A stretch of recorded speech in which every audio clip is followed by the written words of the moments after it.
దేవుని నామను బట్టి దేవునికి స్తోత్రం కలుగును గాక. దేవుని బిడ్డలారా, బాగున్నారా? ఉదయకాలం లేచారా? ప్రార్థన చేసుకున్నారా? అందరూ మంచిగా ఉన్నారని భావిస్తా ఉన్నాను. దేవుని మహాకృపను బట్టి మరో దినాన్ని దేవుడు మనకి ఇచ్చాడండి. ఈ దినాన్ని చూడలేక ఎంతో మంది ఒకవేళ చనిపోయి ఉండొచ్చేమో, కానీ దేవుడు మనల్ని సజీవులుగా బ్రతికినందుకు దేవునికి కృతజ్ఞతాస్తుతులు మనం చెప్పాలి. దేవునికి వందనాలు మనం చెప్పాలి. దేవుని మహిమపరచాలి. ఈరోజు చూడలేని వారు అనేక మంది అండి. కానీ దేవుడు తన కృప ద్వారా అద్భుతంగా మమ్మల్ని లేపి బ్రతికించి బట్ట కట్టించి మరో దినం చూడడానికి దేవుడిచ్చిన కృపను బట్టి దేవునికి వందనాలు తెలియజేస్తున్నాం. కాబట్టి మరోసారి మిమ్మల్ని చూడడానికి దేవుడిచ్చిన మా చక్కటి అవకాశం బట్టి దేవునికి వందనాలు. కాబట్టి ఈ సమయంలో చిన్న వాక్యాన్ని మీ ముందు ఉంచాలని నేను ఆశపడుతున్నాను. ఈ మాటలు జాగ్రత్తగా విని మీరు కూడా చదివి గ్రహించి ముందుకు సాగాలని కోరుతా ఉన్నాను. విందామా మరి? యెషయా గ్రంథం 43వ అధ్యాయము 19వ వచనాన్ని చదువుతారు, వినండి జాగ్రత్తగా. ఇదిగో, నేను ఒక నూతన క్రియ చేయుచున్నాను, ఇప్పుడే అది మొలుచును, మీరు దానిని ఆలోచింపరా? నేను అరణ్యంలో త్రోవ కలుగజేయుచున్నాను, ఎడారిలో నదులు పారజేయుచున్నాను. దేవునికి వందనాలు కలుగును గాక. దేవుని బిడ్డలారి వాక్యం విన్నారు కదా. ఒక నూతన క్రియ నీ జీవితంలో దేవుడు చేస్తూ ఉన్నాడు. నూతన క్రియ అదైనా కావచ్చు, నీ బ్రతుకు మారవచ్చు, నీ కుటుంబంలో నూతనమైన అద్భుతమైన కార్యాలు దేవుడు చేయవచ్చు.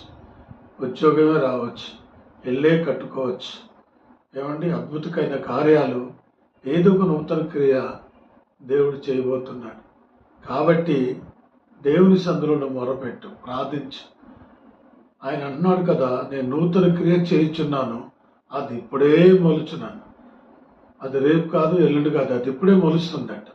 ఆ మొలిచి బ్రొక్కై మ్రానై కుమ్మలై రెమ్మలై పూలు పూసే సమయం దగ్గర పడింది. ప్రభు చెప్తా ఉన్నాడు, నూతన క్రియ చేయించున్నానని ప్రభు నీతోనే మాట్లాడుతున్నాడు.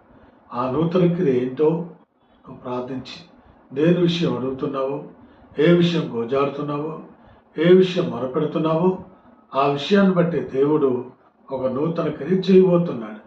ఈ నూతన క్రియ చేయమని ప్రభు సభలో అడుగుతూ నువ్వు పొందగలవు.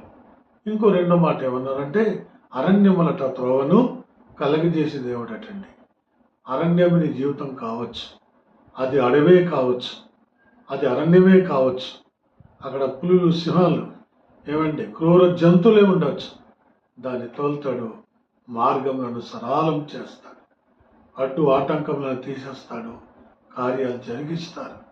ఏ అడ్డు, ఏ ఆటంకాలు నీ జీవితంలో ఎదురవుతున్నాయి, ఏ అరణ్యం ఎదురవుతుంది, ఏ ముళ్ళు పొదలు ఎదురవుతున్నాయి, ఏ పరిస్థితి నీ జీవితంలో ఎదురవుతున్నాయి, అవన్నీ కూడా దేవుడు తీసి మార్గములను సరళం చేయడానికి ఇష్టపడుతున్న దేవుడు. ఆలోచిస్తున్నావా? భయపడవద్దు. ఈ మాటలు బట్టి, వాక్యాన్ని బట్టి యెషయా 43:19 వచనంలో మాటను, త్రోవను సరళము చేసే దేవుడు, ఎడారిలో నీళ్లుగా చేసే దేవుడు. ఎడారిలో నీళ్ళే ఉండవు, కానీ నీళ్లను ఉపగ చేస్తాడు. అంత గొప్ప దేవుడు మన దేవుడు.